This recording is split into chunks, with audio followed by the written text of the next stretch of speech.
Welcome to C Anjali Jain classes, guys. Your buddy to make audit easy. So, as you know, we have completed our Asset 230, which was audit documentation, and now we will be going to start with Asset 250. Yes, we are starting with a new essay that is Asset 250, and its name is Consideration of Laws and Regulation in an Audit of FS. Financial statement के audit के लिए हमें किसको भी ध्यान में रखना है, लॉज एंड रेगुलेशंस को। हम पढ़ते ही आ रहे हैं कि जो ऑडिट है वो एज पर कंपनीज एक्ट 2013 होती है, जो लिमिटेड रिव्यू है वो सेबी एलओडीआर रेगुलेशन के अकॉर्डिंग होती है। तो हमें ये जस्ट मैंने एग्जांपल दिया, तो हमें हर एक लॉज एंड रेगुलेशन जो कि एप्लीकेबल है हमारी पर्टिकुलर एंटिटी की ऑडिट पे, उसका भी ध्यान रखना होता है। टुडे हम जस्ट इसका एक ओवरव्यू लेंगे and then we will officially start this with next part of this asset. आज हम सिर्फ एक बेसिक ओवरव्यू लेंगे कि एसेट 250 जो है, जो बोलता है consideration of laws and regulation, वो किस तरीके से इम्पेक्ट करता है फाइनेंशियल स्टेटमेंट को, और एज एन ऑडिटर हमें क्या क्या ध्यान रखना है देन। ठीक है, तो आज we will be going to start with the basic introduction of the asset 250।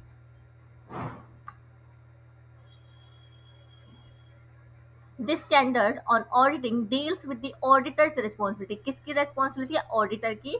to consider, again यहाँ पे क्या लिखा है? कंसिडर लिखा है। Consider laws and regulation when performing an audit of financial statement. Financial statement की ऑडिट कंडक्ट करते हुए उसको लॉज एंड रेगुलेशन का भी ध्यान रखना है। This SA doesn't apply to other assurance engagement. Other assurance engagement पे ये ऐसे अप्लाई नहीं करता। अश्योरेंस इंगेजमेंट हमारे SRE है, SAE है, SRS है, जो कि CA फाइनल वालों के लिए है। ठीक है, CA इंटर वाले के लिए तो सिर्फ और सिर्फ ओवरव्यू दे के छोड़ा हुआ है चैप्टर 1 में। हाँ, और ये जो पूरा SA whole SA one one liner also is applicable to CA final also. तो सीए फाइनल वाले बच्चे भी इस लेक्चर को पूरा शिद्दत से देखे। ऐसे 230 ही था जिसमें कि आपको सिर्फ और सिर्फ लास्ट पार्ट देखना था।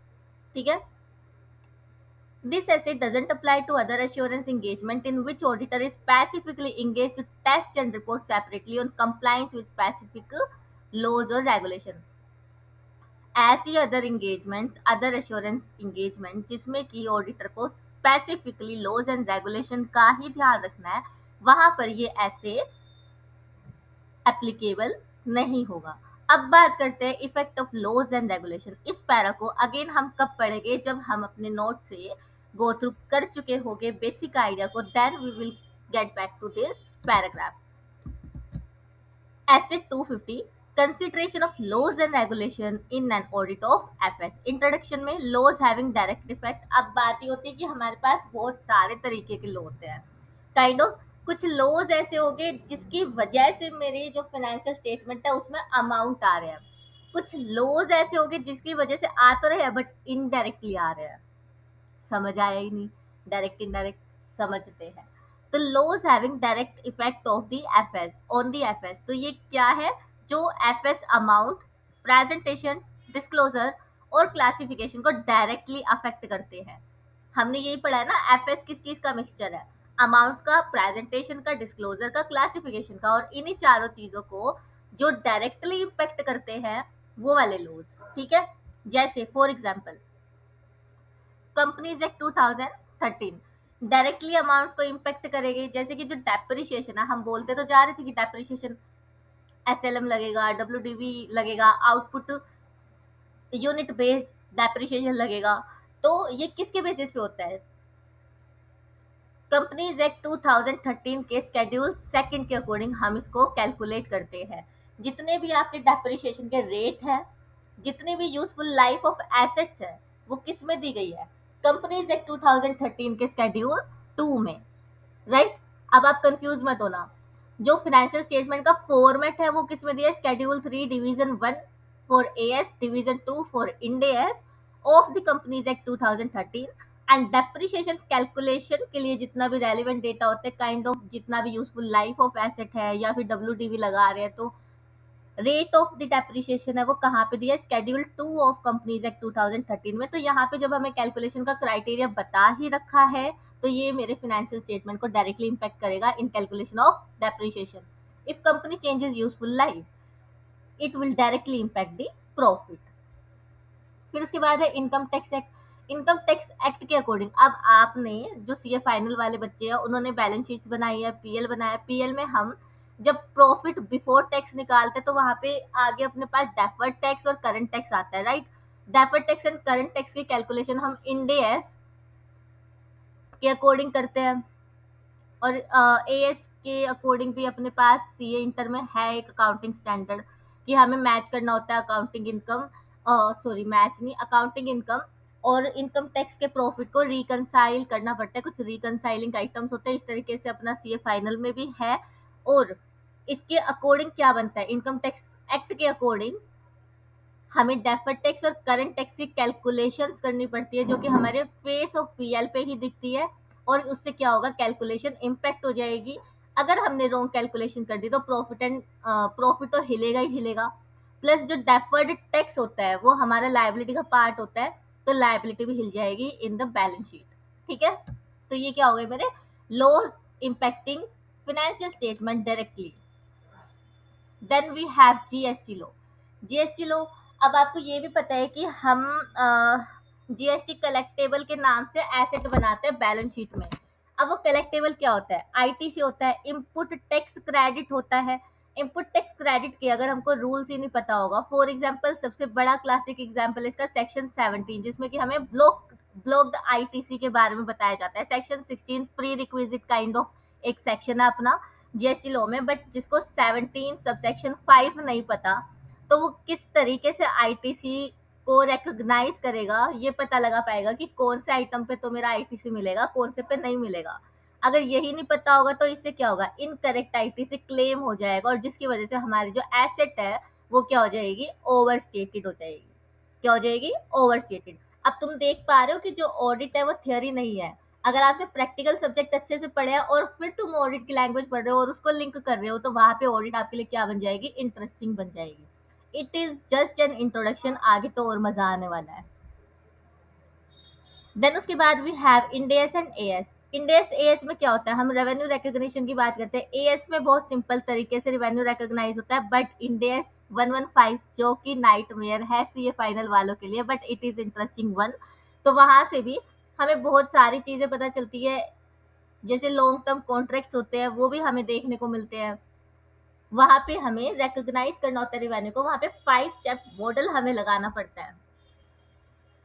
और इंटरव्यू का भी ये हॉट टॉपिक है।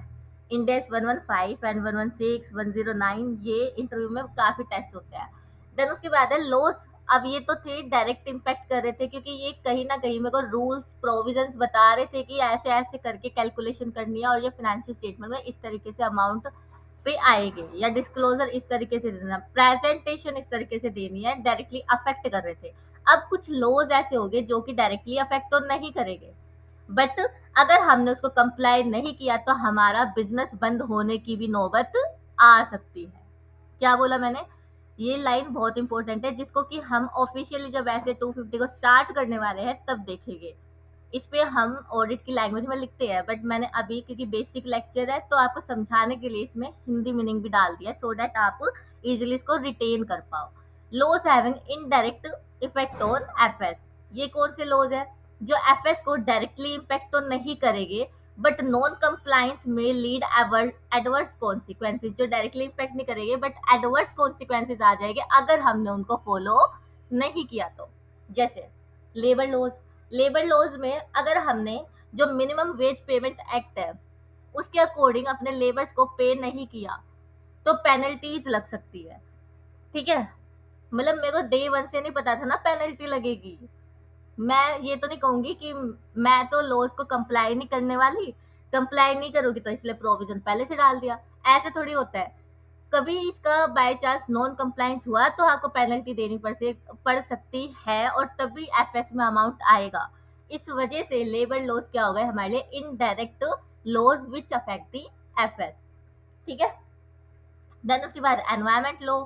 एनवायरमेंट लॉ में वही अपना पोल्यूशन हम फैला रहे हैं जिसकी वजह से हमें फाइन एंड पेनल्टी देनी पड़ सकती है।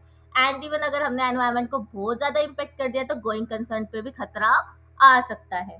गोइंग कंसर्न मतलब कि future feasibility of the business to be continue as going concern. Factory act and safety rules, non compliance जैसे एक्सीडेंट हो गया किसी लेबर का, वो काम कर रहा था, न्यू मशीनरी थी, एक्सीडेंटली उसके साथ मिस हैपनिंग हो गई, तो वहां पे लीगल क्लेम भी आपके पास आ सकता है। तो इससे क्या होगा, आपको प्रोविजन बनाना पड़ सकता है। तो आपके पास सेफ्टी मेजर्स एंड प्रिकॉशंस होने चाहिए पहले से ही। तो यहाँ पे क्या आ जाएगा मेरा, वो चीज। अब अब जो हैवी रेगुलेटेड इंडस्ट्री होती है वर्सेस नॉर्मल बिजनेस है, उसमें क्या होगा। ये तो हमने बात की थी कि डायरेक्ट लॉज कैसे इम्पेक्ट करते हैं एफएस को, और इनडायरेक्ट जो लॉज है वो किस तरीके से इम्पेक्ट करते हैं। This was the basic. अब हम बात करते हैं कि एक मेरे पास एंटिटी है जो लार्ज स्केल पे काम कर रही है, और एक एंटिटी है जो स्मॉल स्केल पे काम कर रही है। Heavy regulated industry versus normal business. अगर heavy regulated high risk industry है जैसे कि बैंक है, तो बैंक पे आरबीआई रेगुलेशन भी लगा देगा, जैसे एडिशनल रेगुलेशन सीआरआर और एसएलआर को मेंटेन रखना है। ठीक है, ये हमने इकोनॉमिक्स में पढ़ा है, if you remember. CRR and SLR को क्या रखना है, मेंटेन रखना है। अगर मेंटेन नहीं रखा तो आरबीआई भी क्या लगा देगी, पेनल्टीज लगा देगी, और डिस्क्लोजर हमें देना पड़ेगा एफएस में। और जैसे इंश्योरेंस है, तो इंश्योरेंस में भी हमें मिनिमम परसेंटेज रखना पड़ता है, अलग से इनकी भी रेगुलेशंस होती है। देन उसके बाद जो हम इंश्योरेंस कवर की बात करते हैं, ठीक है।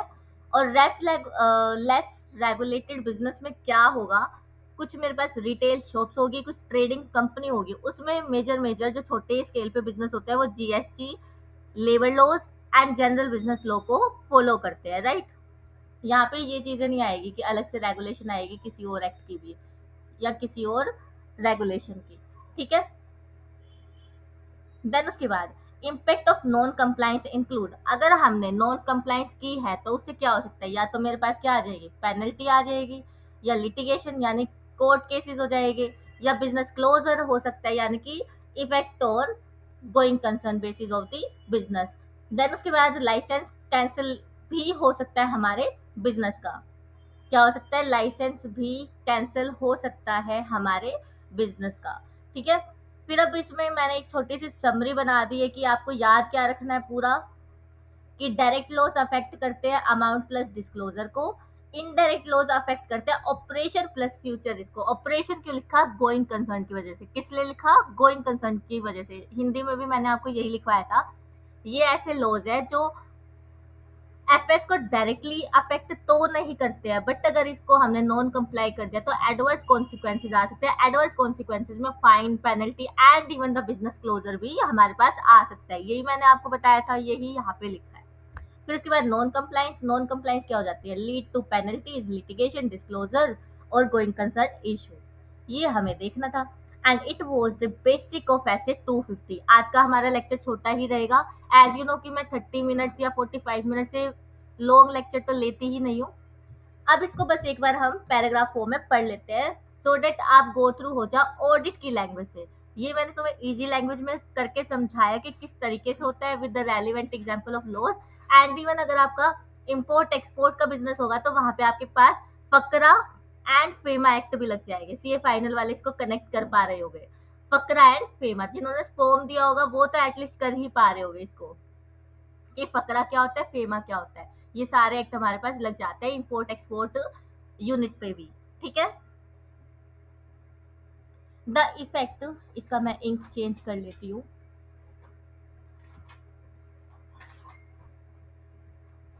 The effect of financial statement of the laws, ink change नहीं हुआ, yes, the effect of financial statement of laws and regulation varies considerably. Those laws and regulation to which an entity is subject to constitute the legal and regulatory framework. The provision of some laws or regulations have direct effect on the financial statement, जैसे कि मैंने आपको example में बताया companies act का, income tax act का, फिर उसके बाद जीएसटी लॉ का। ठीक है। In that they determine the reported amounts and disclosure in an entity's financial statement. Other laws or regulations are to be complied with management or set of the provision under which the entity is allowed to conduct its business, but do not have a direct effect on the entity's financial statement. और दूसरे set of laws कौन से होते हैं जो कि management को maintain करने पड़ते हैं टू कंडक्ट द बिजनेस। यहाँ पे कीवर्ड क्या है, to conduct the business, business को चलाए रखने के लिए जो हमें मेंटेन करना है, ठीक है। वो कौन से होते हैं, इनडायरेक्ट लॉज। और कुछ लॉज ऐसे होते हैं जो कि डायरेक्टली फाइनेंशियल स्टेटमेंट को अफेक्ट करते हैं, और यहाँ पे इफेक्ट भी किस पे, अमाउंट एंड डिस्क्लोजर पे। ये कीवर्ड्स है आपके। और ये मैंने आपको समझा भी दिया है विद द एग्जांपल कि किस तरीके से इम्पैक्ट करता है। Then we have some entity operates in a heavily regulated industry, जैसे कि बैंक की हो गई, इंश्योरेंस की हो गई, फार्माज हो गई। Other are subject only to many laws and regulation that relate generally to the operating aspect of the business, जैसे कि occupational and safety and health, ठीक है। non compliance with laws and regulation may result in fines, litigation or other consequences for the entity that may have a material effect on the financial statement। इसका जो consequence है, अगर हमने इनको follow नहीं किया तो इसके मटीरियल एडवर्स कॉन्सिक्वेंसेस हमारी एफएस पे आ जाएंगे, हमारी एंटिटी पे आ जाएंगे। अब आई थिंक इतना एक्सप्लेनेशन देने के बाद ये पैराग्राफ आपको समझ आ गया होगा। And still you have confusion, you can ask me on my TG और in the comment section of the YouTube. आज का मेरा एजेंडा इस पार्ट में था, एटलीस्ट आपको सिर्फ और सिर्फ बेसिक का समझाने का था। ऑफिशियली हम एसेट 250 को स्टार्ट करने वाले हैं with the next lecture. And I will suggest कि सीए फाइनल को भी ये पूरा देखना है, क्योंकि चैप्टर 2 में एसेट 250 को अच्छे से एलोबरेट किया गया है। एंड इसके जो क्वेश्चन बैंक है उसमें भी 4-5 केसेस है एसेट 250 के, उसको गो थ्रू हम कर सकते हैं। इवन अगर तुम मेरा ऐसे सुन लोगे ना तो मुझे तुम्हें क्वेश्चन भी डिस्कस कराने की जरूरत नहीं पड़ेगी। क्यों नहीं पड़ेगी, क्योंकि मैंने वहीं से केस उठाया आपको समझाने के लिए। तो इट इज बहुत ज्यादा necessary to the CA final के स्टूडेंट्स, ठीक है। तो have a good day and have a nice morning, keep revising.